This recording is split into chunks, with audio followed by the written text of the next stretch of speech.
Everyone, तो आज हम लोग करने वाले हैं क्लास 12 अकाउंट्स। और हम लोग उसमें कौन सा चैप्टर कर रहे हैं? हम लोग उसमें कर रहे हैं एनपीओ। ठीक है, एनपीओ का आज हम करेंगे प्रैक्टिकल प्रॉब्लम 46। 44 तक हमने किया है। 45 इज क्वाइट सिंपल। अगर किसी को लगता है कि उसमें भी दिक्कत आ रही है तो you can mention in comment section, तो वो भी करवा दिया जाएगा। ठीक है, पर आज हम करेंगे कौन सा? 46। तो 46 में जो दिया है उसमें आपको रिसीट एंड पेमेंट अकाउंट दे रखा है और उसके बेसिस पे कुछ एडिशनल इंफॉर्मेशन भी लिए हैं। और आपको बनाना क्या है? एक तो बनाना है इनकम एंड एक्सपेंडिचर अकाउंट। ठीक है, इनकम एंड एक्सपेंडिचर अकाउंट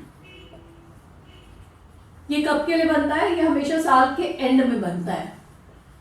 ये जो अकाउंट्स होते हैं या बैलेंस शीट होते हैं ये साल के एंड में बनता है। तो फॉर द ईयर एंडेड, ठीक है, जो भी है 31 मार्च 2021। ठीक, फॉर द ईयर एंडेड, यहाँ पे मेरे पास स्पेस नहीं है, 31 मार्च 2021। ठीक, ये बनाना है और फिर एक बैलेंस शीट बनाना है। बैलेंस शीट के मैंने दो फॉर्मेट्स बना रखे हैं। अभी जब हम बैलेंस शीट पे आएंगे तब आई विल एक्सप्लेन दैट कि उसमें क्या करना है। पहले हम इनकम एक्सपेंडिचर बनाते हैं।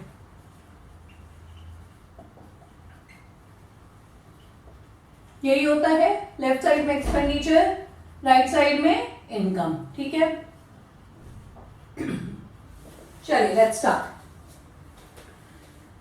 सो पहले एक्सपेंडिचर साइड देखते हैं। सैलरीज दी हुई है 28,000 और सैलरीज के साथ कुछ एडजस्टमेंट भी है।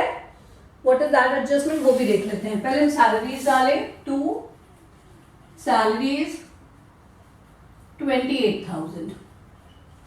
ओके, अब एडजस्टमेंट देख लेते हैं। सी पॉइंट में लिखा है सैलरीज का एडजस्टमेंट कि on 31 March 2021 salaries outstanding amounted 2,000। मतलब ये जो 31 मार्च 2021 को जो ये बन रहा है, मैं यहाँ पर लिख दे रही हूँ सो दैट याद रहे सबको। 31 मार्च 2021 को बन रहा है इनकम एक्सपेंडिचर अकाउंट। तो इस डेट को आउटस्टैंडिंग सैलरीज 2,000 रुपए की थी, यानी इस करंट ईयर की आउटस्टैंडिंग सैलरी कितनी थी? 2,000 रुपए। तो जो करंट ईयर का आउटस्टैंडिंग होता है उसे क्या करते हैं? ऐड कर लेते हैं, क्योंकि इनकम एक्सपेंडिचर में हमें सिर्फ सारे करंट ईयर के एक्सपेंडिचर और करंट ईयर की इनकम चाहिए। तो आउटस्टैंडिंग ऐड करेंगे क्योंकि ये करंट ईयर का आउटस्टैंडिंग है। तो कितना हो गया? 30,000।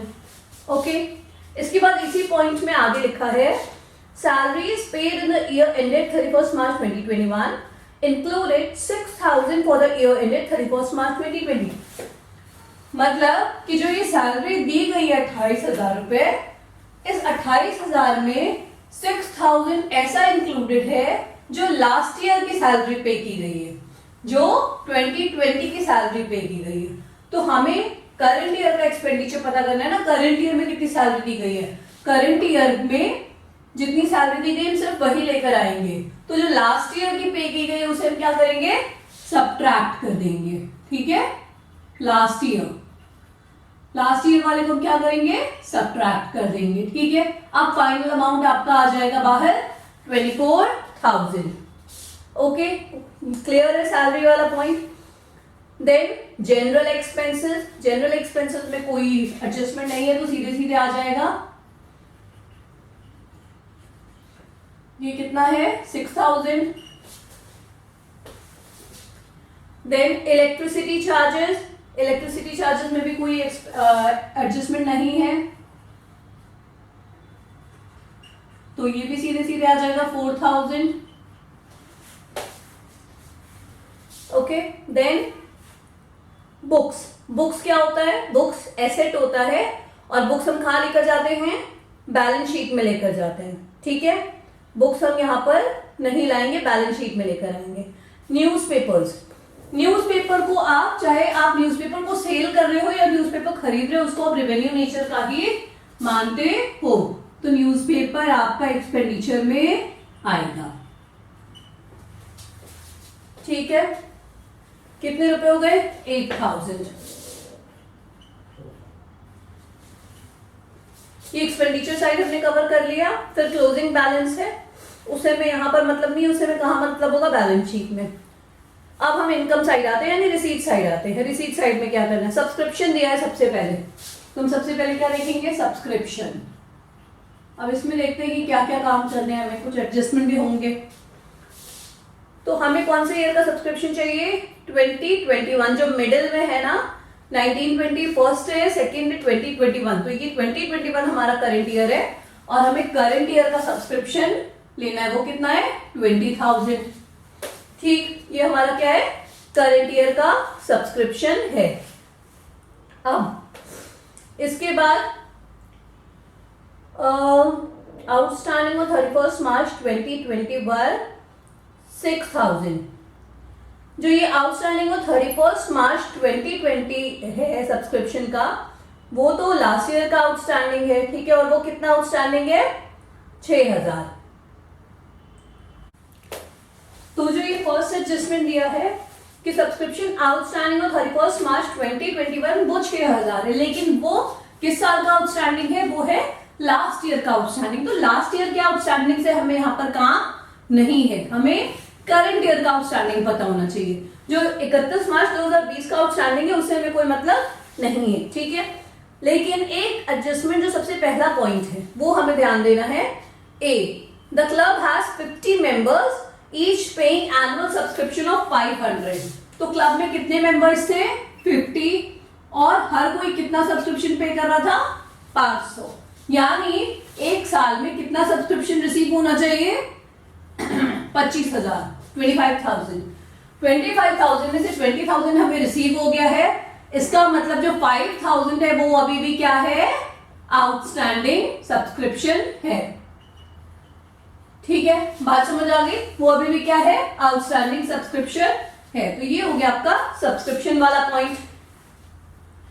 अब hire of ground, hire of ground भी आपका इनकम में आएगा। आपने ग्राउंड को क्या किया, रेंट पे दे दिया और उससे कुछ इनकम हुई है, तो हायर ऑफ ग्राउंड ये भी आएगा इनकम में, 14,000। Clear. Then surplus from entertainment events, entertainment events कुछ कुछ कराए गए थे, उससे जो सरप्लस आया तो वो इनकम ही तो है ना। आपने कोई इवेंट कराया और उसमें कुछ पैसे बचे हैं, कुछ एक्स्ट्रा है, तो वो क्या है, वो इनकम है, ठीक है। एंटरटेनमेंट इवेंट्स ये है 8,000। And then sale of old newspaper, अभी मैंने बताया न्यूज़पेपर चाहे आप खरीदो चाहे बेचो वो कहां आता है, इनकम एक्सपेंडिचर में। उसे हम रेकरिंग नेचर का ही मानते हैं, रेवेन्यू नेचर का, ठीक है। ये कितना हो गया, सेल ऑफ ओल्ड न्यूज़पेपर 2,000। अब हम एक बार चेक करेंगे कि हमने एडजस्टमेंट में कोई चीज छोड़ी तो नहीं है। एडजस्टमेंट में हमने कोई चीज छोड़ी तो नहीं है। पहला पॉइंट हमने कर लिया सब्सक्रिप्शन वाला, दूसरा सब्सक्रिप्शन वाले से हमें कोई मतलब नहीं है, अभी बैलेंस शीट में मतलब आएगा। थर्ड सैलरीज वाला हो गया है। फिफ्थ में कुछ एसेट्स और लायबिलिटीज दिए हैं जो बैलेंस शीट में आएगा।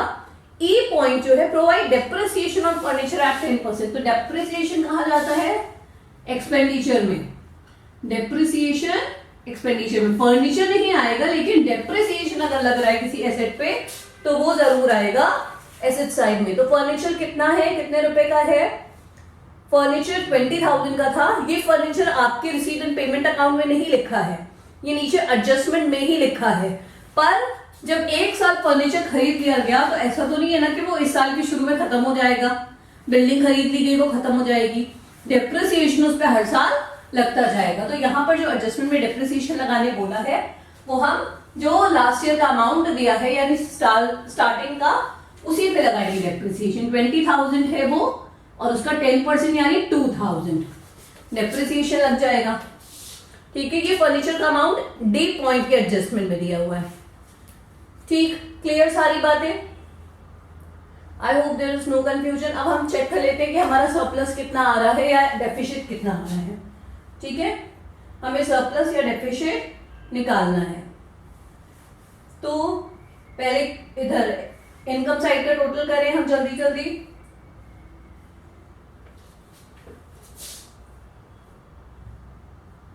49,000 आ रहा है इधर का टोटल, 49,000, ठीक है। और इधर का टोटल देख लेते हैं, फिगर्स बड़े नॉर्मल से ऐसे ही देख लेते हैं, 24, 6, 30, 38, 40, 44। तो 49 माइनस 44,000 दैट इज 5,000, यानी आपका जो सरप्लस आ रहा है वो कितना आ रहा है, 5,000। ठीक, ये आपका इनकम एक्सपेंडिचर अकाउंट बन गया। क्लियर है बात? इनकम एक्सपेंडिचर तो बन गया। अब बोला गया है बैलेंस शीट निकालने को। तो बैलेंस शीट के लिए जब आप देखोगे कि क्या क्या चीजें दे रखी हैं, तो बैलेंस शीट के लिए एक तो ऑन 1 अप्रैल 2020 को काफी चीजें दे रखी हैं कि एसेट क्या थे कंपनी के, ये दे रखा है। ठीक है, क्या एसेट थे, बिल्डिंग था, फर्नीचर था, बुक्स था, ये सब तो दे रखा है। ठीक है, और जो आउटस्टैंडिंग उधर होगा वो सब लायबिलिटी में जाएगा। तो हम इसमें ना दो तरह की बैलेंस शीट बनाते हैं। ये हमारा क्लोजिंग बैलेंस शीट होगा। जो आपसे मांगा गया है बैलेंस शीट वो कौन सा होगा, वो क्लोजिंग होगा, क्योंकि आपको साल के एंड वाला चाहिए। आपको 1 अप्रैल 2020 का नहीं चाहिए, 31 मार्च 2020 का चाहिए। कब का चाहिए, 31 मार्च 2021 का। ठीक है, आपको ये चाहिए, ये balance sheet, final balance sheet आपका ये होना चाहिए। ठीक है, अब इसकी सारी चीजें आप डालोगे, निकालोगे, और आप देखोगे कि जब आपने स्टार्ट किया बनाना, आपने ऐसे लिखा कि यहाँ लायबिलिटीज होगी और यहाँ लिखा एसेट होगा। ठीक, अब आप लिखने गए कि हमें सबसे पहले याद है, हमने सीखा हुआ है कि बैलेंस शीट में सबसे पहले हम कैपिटल डाल देते हैं। तो जब आप कैपिटल जैसे ही डालने जाओगे, आपको क्या पता चलेगा कि कैपिटल तो क्वेश्चन में गिवन ही नहीं है। ठीक, अब उसके लिए आपको क्या करना पड़ेगा, आपको एक ओपनिंग बैलेंस शीट बनानी पड़ेगी। क्या बनानी पड़ेगी, ओपनिंग बैलेंस शीट, यानी 1 अप्रैल 2020 को, 2021 को 1 अप्रैल जब ये साल शुरू हुआ था तब की बैलेंस शीट बनाएंगे हम, और तब जो भी चीजें दी हैं उससे हम पता करेंगे कि साल की शुरुआत में आखिर कैपिटल कितना था। इस बैलेंस शीट से हम फाइंड आउट करेंगे कि कैपिटल कितना था, फिर इसकी हेल्प से हम ये बैलेंस शीट बना पाएंगे। क्लियर? ओपनिंग जो भी चीज दी होगी, यानी 1 अप्रैल 2021, 2020 ऐसा, वो ओपनिंग बैलेंस शीट में जाएगी। क्लोजिंग जो चीज दी होगी वो क्लोजिंग बैलेंस शीट में जाएगी। तो अब हम ओपनिंग बैलेंस शीट की बात करते हैं पहले, क्योंकि पहले ये बनाना जरूरी है। ठीक है, तो ओपनिंग बैलेंस शीट में सबसे पहले हम देखेंगे रिसीट साइड में। देखिए, टू बैलेंस ब्रॉड डाउन जो दिया है, रिसीट एंड पेमेंट अकाउंट के रिसीट साइड में टू बैलेंस ब्रॉड डाउन दिया। इसका मतलब वो कैश बैलेंस पहले से बचा हुआ, पिछले साल का लास्ट का बचा हुआ है, यानी वो ओपनिंग में होगा। टू बैलेंस जो एकदम स्टार्टिंग में दिया है वो आपका ओपनिंग कैश इन हैंड है, तो उसे आप ओपनिंग बैलेंस शीट के एसेट साइड में लेकर आओगे। उसे आप कहां लेकर आओगे, ओपनिंग साइड के asset side, cash in hand.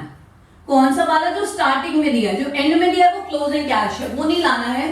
जो स्टार्टिंग में दिया है टू बैलेंस ब्रॉड डाउन 7,000, वो ये आपका कैश हो गया। ठीक, क्लियर हो गई बात? अब हम आते हैं कि और क्या चीज डालना है भाई।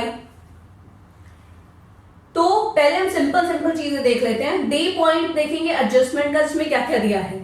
1 अप्रैल 2020 को क्या क्या एसेट थे बिजनेस के पास, 1 अप्रैल 2020 को क्या क्या एसेट थे बिजनेस के पास। ठीक है, ये सारा हमारा ओपनिंग बैलेंस शीट में आएगा।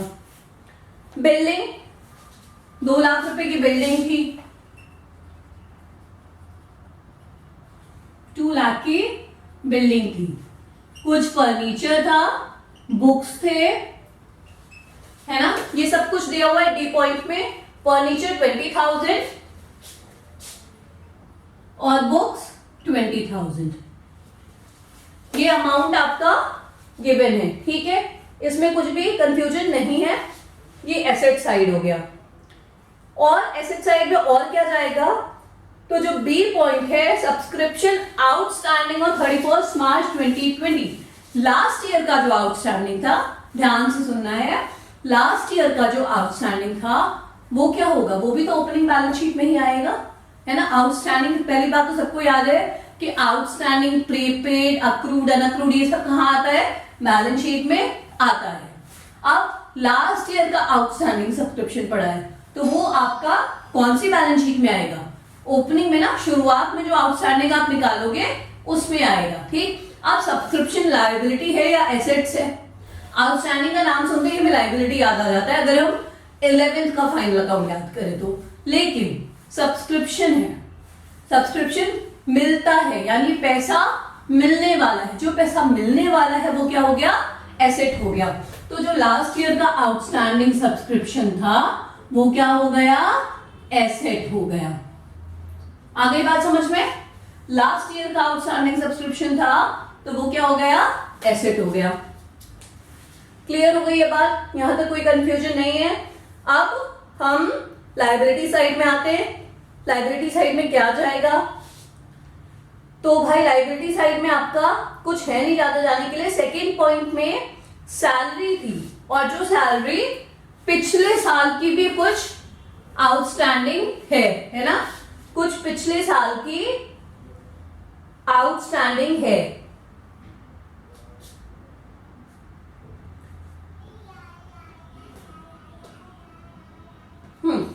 तो salaries paid in the year ended 31st March 2021 included 6,000 for the year ended 31st March 2020। इसका मतलब क्या है, जरा ध्यान से इस बात को समझेंगे कि 31st March 2021 को सैलरी पे की गई है, ठीक है। तो इस डेट तक ये सैलरी क्या थी, आउटस्टैंडिंग थी ना, इस डेट तक पेड नहीं हुई थी। जब हम ये बैलेंस शीट बना रहे हैं, ओपनिंग बैलेंस शीट, उस डेट तक ये सैलरी पेड नहीं थी तो साल के अंत में पे हुई है, ठीक है, ये साल के अंत में पे हुई है। तो इस डेट तक वो सैलरी क्या थी, आउटस्टैंडिंग थी और वो पिछले साल की आउटस्टैंडिंग थी, तो हम उसे कहां लिखेंगे, लायबिलिटी में। आई बात समझ में? सैलरी पे करनी है, पे करना बाकी है, इसलिए वो क्या हो गया, लायबिलिटी 6,000। आई बात समझ में? हमने सारी चीजें डाल ली हैं, जो एसेट का था और जो लायबिलिटी का था। लायबिलिटी में और कुछ नहीं जाएगा। अब जो अमाउंट, जो डिफरेंस आ रहा है दोनों में, वो क्या हो जाएगा आपका, जो डिफरेंस आ रहा है एसेट और लायबिलिटी में, इसका मतलब वही अमाउंट आपका कैपिटल है, ठीक है। इसका मतलब वही अमाउंट क्या है, कैपिटल है, ठीक। तो अब हम जरा टोटल कर ले कि टोटल कितना आ रहा है। टोटल आ रहा है 2,53,000, 2,53,000, ठीक है। 40, हाँ, 2,53,000 टोटल है। और इसमें से जब आप ये 6,000 को सब्ट्रैक्ट करोगे तो ये आया आपका कैपिटल, कैपिटल फंड, ऐसे लिखते हैं कैपिटल फंड। और ब्रैकेट में क्या लिखना है, बैलेंसिंग फिगर, ताकि देखते ही समझ में आ जाए कि ये हमने बैलेंस करके फाइंड आउट किया, ये हमें फाइंड आउट मालूम नहीं था पहले से। ये आपका है 2,47,000। इधर के टोटल से इसको माइनस किया तो ये बैलेंसिंग फिगर आया 2,47,000, ठीक है। तो यानी ऐसे आपने ओपनिंग बैलेंस शीट बना के आपने अपना कैपिटल पता किया, ठीक। और अब आपको सिंपल है, ओपनिंग बैलेंस शीट के लिए आपको सारी चीजें 1 तारीख वाली चाहिए, जो शुरुआत में थी, जो पिछले साल की आउटस्टैंडिंग थी, या फिर जो एसेट शुरुआत में थे, जो क्लोजिंग थे वो नहीं चाहिए। अब हम आएंगे क्लोजिंग बैलेंस शीट पे साल के अंत में, ठीक है। तो ये कैपिटल साल के शुरू में होता है ना, एक बार लग जाता है कैपिटल, पूरे साल रोटेट होता है, तो ये कैपिटल आएगा आपका यहां पर लायबिलिटी में, जो आपने पता किया है अभी 2,47,000, ठीक। ये आएगा। इस कैपिटल में क्या जुड़ जाएगा, जो इनकम एक्सपेंडिचर में सरप्लस निकला था वो जुड़ जाएगा, जुड़ेगा या नहीं जुड़ेगा। इनकम एक्सपेंडिचर में जो सरप्लस निकला था वो आपका क्या हो जाएगा, कैपिटल में ऐड हो जाएगा। तो ये आ गया 2,52,000। क्लियर हो गई यहां तक बात? यहां तक कोई कंफ्यूजन नहीं है? ओके, देन अब हम देखते हैं लायबिलिटी में और क्या क्या चीजें जानी है। लायबिलिटी में और जाएगा आपका, एक तो सब्सक्रिप्शन में आप देखेंगे जो रिसीट पेमेंट अकाउंट के सब्सक्रिप्शन में 3 हेड्स हैं। 19-20 का सब्सक्रिप्शन मिल गया इस साल में, यानी जो पुराना बाकी था कुछ वो मिल गया, करंट ईयर का तो मिला ही, और एक नेक्स्ट ईयर का सब्सक्रिप्शन मिल गया है ना, 21-22 का सब्सक्रिप्शन भी करंट ईयर में मिल गया, वो क्या हो गया आपके लिए, एडवांस में मिल गया सब्सक्रिप्शन। तो यानी आपको पैसा पहले ही मिल गया, जो पैसा आपको पहले ही मिल गया वो क्या हो गई, आपकी लायबिलिटी हो गई। तो एडवांस सब्सक्रिप्शन, सब्सक्रिप्शन के जो 3 हेड दिए हैं 19, 20, 20, 21, 21, 22, 21, 22 वाला क्या है आपका एडवांस सब्सक्रिप्शन है, ठीक है, वो आपको पहले ही मिल गया है और इस हिसाब से वो आपकी लायबिलिटी हो जाता है। ये अमाउंट है आपका 4000।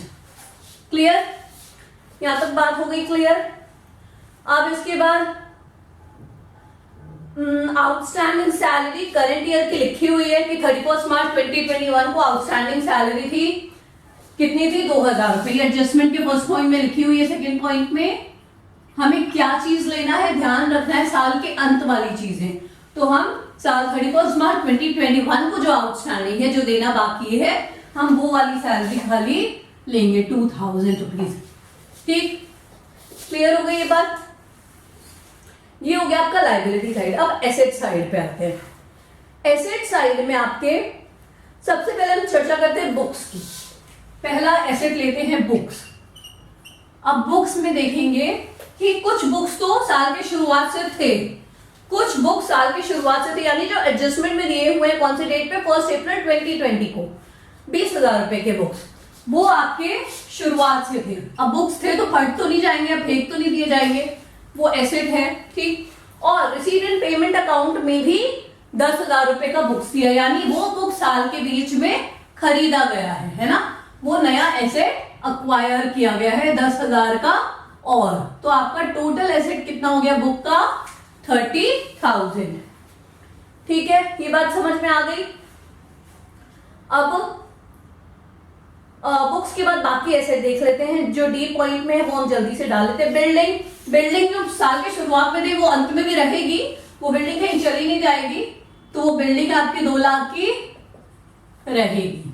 ठीक, फर्नीचर, अब यहां पर साल के अंत में जो हम बैलेंस शीट बनाएंगे उसमें हमें क्या बोला गया, क्या करने को, फर्नीचर में डेप्रिसिएशन लगाने को। शुरुआत वाले में हमने क्यों नहीं लगाया, क्योंकि ये डेप्रिसिएशन कहां पर लिखा है, एडजस्टमेंट में लिखा है ना, यानी बीच में अंत में, अंत वाले बैलेंस शीट में हमें ये डेप्रिसिएशन लगाना है। ठीक है, तो 20,000 का फर्नीचर था, इसमें डेप्रिसिएशन लगेगा, माइनस होगा 2,000, तो फर्नीचर का प्राइस आया 18,000।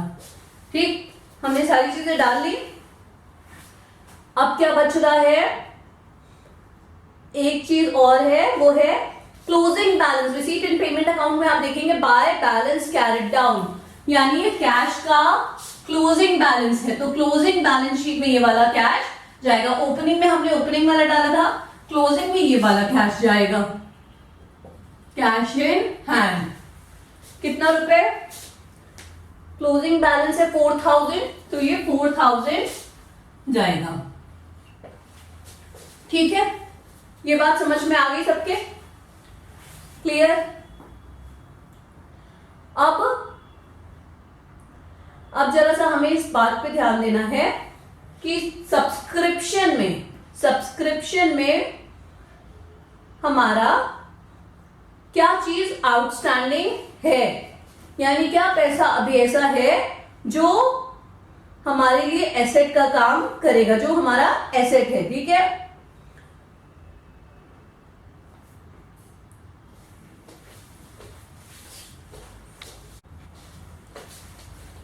तो अब हमें क्लोजिंग बैलेंस शीट में बस एक चीज डालनी बची है कि हमारा सब्सक्रिप्शन में अगर कुछ ऐसा है जो आउटस्टैंडिंग है, इसको बड़े ध्यान से समझना है कि कैसे आ रहा है ये अमाउंट। ठीक है, इसमें कंफ्यूज नहीं होना है। ठीक, तो सबसे पहले जो हमारा इस साल का आउटस्टैंडिंग था वो कितना था, वो हमने निकाला था ना, क्योंकि वो तो दिया है कि 50 मेंबर है और हर मेंबर 500 रुपए देता है, जिसमें से 20,000 में मिल चुके हैं, तो इस साल का आउटस्टैंडिंग कितना हो गया, 5,000। ये 5,000 अभी हमें मिलना बाकी है, यानी ये हमारा एसेट होना चाहिए कि नहीं होना चाहिए, जो पैसा मिलना बाकी है वो हमारा एसेट होना चाहिए। तो आउटस्टैंडिंग सब्सक्रिप्शन क्या होगा, एसेट होगा। ठीक है, तो ये कितना हो गया, 5,000। ये 5,000 तो हो गया, कोई दिक्कत नहीं है इसमें। अब एक चीज और ध्यान देंगे, जो बी पॉइंट है, लास्ट ईयर का आउटस्टैंडिंग 6,000 रुपए था। लास्ट ईयर का आउटस्टैंडिंग कितना था? 6,000 रुपए। अब हम बैलेंस शीट में जो आउटस्टैंडिंग सब्सक्रिप्शन लिख रहे हैं वो हम पूरा देखते जाएंगे ना कि पुराना कितना हमें मिलना बाकी है अभी, वो सारा हमारा असेट है। इनकम एक्सपेंडिचर में तो हम एकदम करंट ईयर का ही लेंगे कि भाई कौन सा मिलना बाकी है, लेकिन बैलेंस शीट में जो भी आउटस्टैंडिंग है, जो भी मिलना बाकी है, वो सारा हमारा एसेट है। ठीक है, तो ये करंट ईयर का आउटस्टैंडिंग है 5,000, यहां से हमें पता चल गया कि करंट ईयर का आउटस्टैंडिंग है। ओके, और बी पॉइंट में क्या लिखा है? पिछले साल का आउटस्टैंडिंग कितना था? 6,000 था। पिछले साल का आउटस्टैंडिंग कितना था? 6,000। ये कौन से डेट की बात हो रही है? 31 मार्च 2020 को ये पता चला कि ये पैसा अभी नहीं आया है। ठीक, लेकिन जो सब्सक्रिप्शन के 3 हेड दिए हैं उसमें 19 ऐसा लिखा है ना, 1920, 2021, 21-22। इसका मतलब होता है कि ये तीनों पैसा करंट ईयर में आया है। ये पिछले साल का भी कुछ पैसा इस साल आया है, अगले साल का भी कुछ पैसा इस साल आ गया है। ठीक है, तो पिछले साल का कुछ पैसा इस साल आया है, वो कितना है? 5,000। ठीक, तो 31 मार्च 2020 को हमें ये मालूम था कि 6,000 आउटस्टैंडिंग है, लेकिन करंट ईयर में इस 6,000 में 5,000 रुपए आ गए हैं। यानी अब हमारा पिछले साल का आउटस्टैंडिंग कितना रह गया? 1,000 ओनली। 6,000 था, 5,000 रिसीव हो गए। ये जो पैसा है ये रिसीव्ड है, subscription received during the year, है ना, चाहे वो लास्ट ईयर का हो चाहे नेक्स्ट ईयर का, इस साल में मिला है। तो पिछले साल का आउटस्टैंडिंग हम मान के बैठे थे 6,000, जिसमें से करंट ईयर में कितना आ गया? 5,000। तो 6,000 आउटस्टैंडिंग था, 5,000 मिल गया, यानी आउटस्टैंडिंग अब कितना बचा? सिर्फ 1,000। तो टोटल आउटस्टैंडिंग आपका कितना हो गया? 6,000। आई बात समझ में? टोटल आउटस्टैंडिंग कितना हो गया? 6,000। ठीक है, बस हो गया हमारा सारा काम। अब कुछ भी हमें ऐसा नहीं करना है। ठीक है, क्लियर? चलिए टोटल चेक कर लेते हैं हम जल्दी से कि हमने सही काम किया है या नहीं किया है। लेट्स सी, पहले एसेट साइड का टोटल कर ले।